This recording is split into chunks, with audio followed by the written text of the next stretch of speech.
that Bowman's capsule, the structures with the, in the Bowman's capsule that helps things get released. You said them in class the other day. The fenestrated, fenestrated pores. And less than what goes through, get into the filtrate as the blood is being filtered? Less than what weight? 70,000. Well, but we're going to go with 70,000. One book says 50, one says 70. We're going to keep it as 70,000. But why would something small, does anybody remember why something small like albumin would not get through? What was the term? It's a positive charge. It's a negative. They call it the shield of negativity that doesn't allow it to pass. And when we get to the dipstick, albumin is the main thing that's detected on the protein dipstick. Okay? What about the two pressures? Hydrostatic? Big what to small what? Okay, and then oncotic? What is unfiltered what that remains in the bloodstream that kind of draws water into it? Sodium, albumin is probably the biggest thing. Unfiltered proteins. Sodium is more, I don't know, an element, not a protein.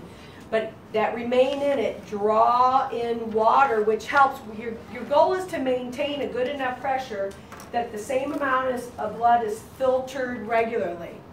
So you have oncotic and hydrostatic. What's the third thing? What system is the third thing?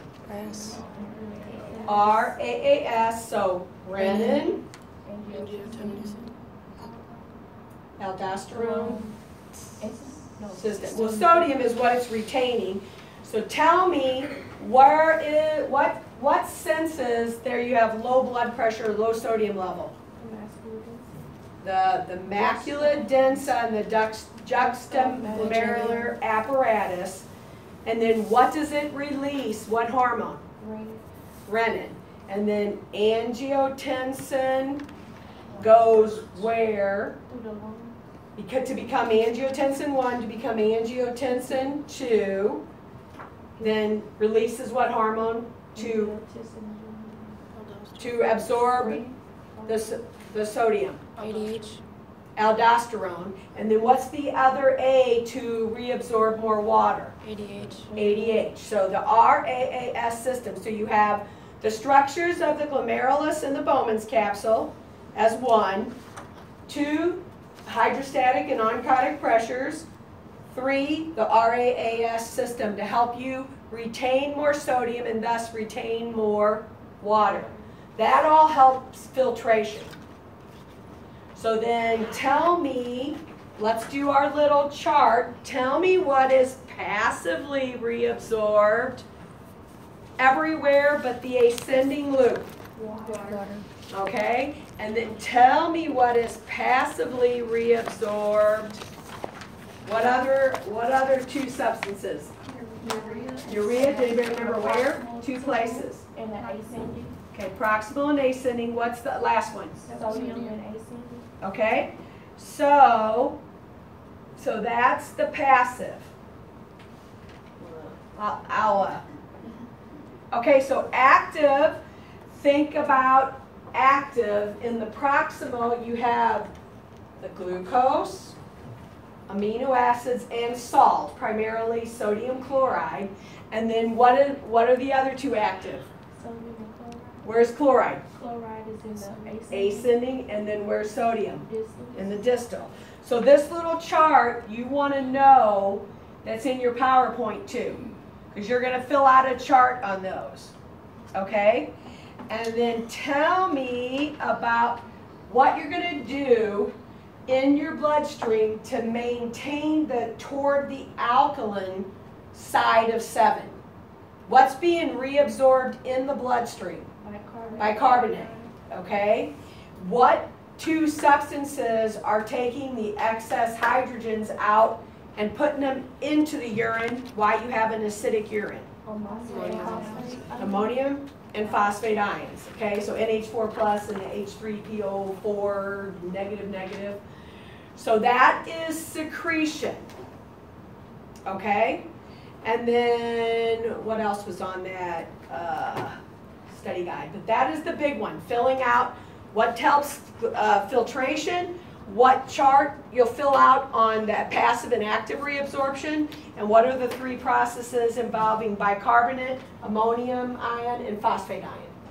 Yes? What would the vacuum density produce from? That macula, the afferent arteriole plus the cells of the distal form the glomerular, juxtaglomerular apparatus, and that's what controls that you have low sodium, that renin is produced. And once your sodium level gets back up, the renin, it has a check and balance, so then it stops being produced. Okay, so that whole apparatus senses that.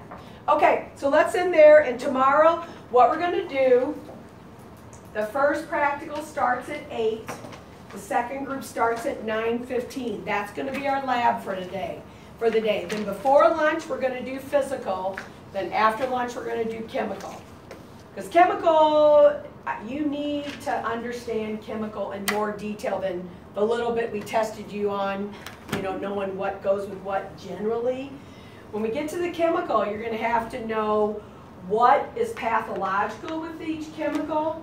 You're going to have to know its key reaction piece, like diazo goes with bilirubin, nitroprusside goes with ketones, and you're going to have to know what could cause a false positive and a false negative.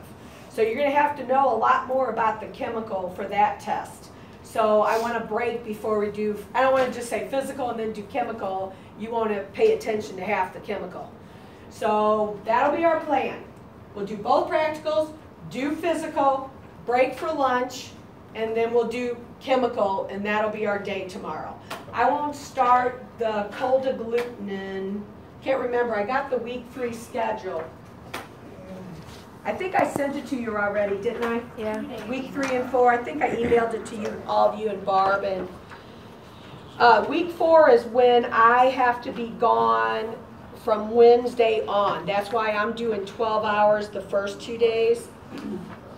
So look that over, and then we will also end looking that over tomorrow. Okay, so if you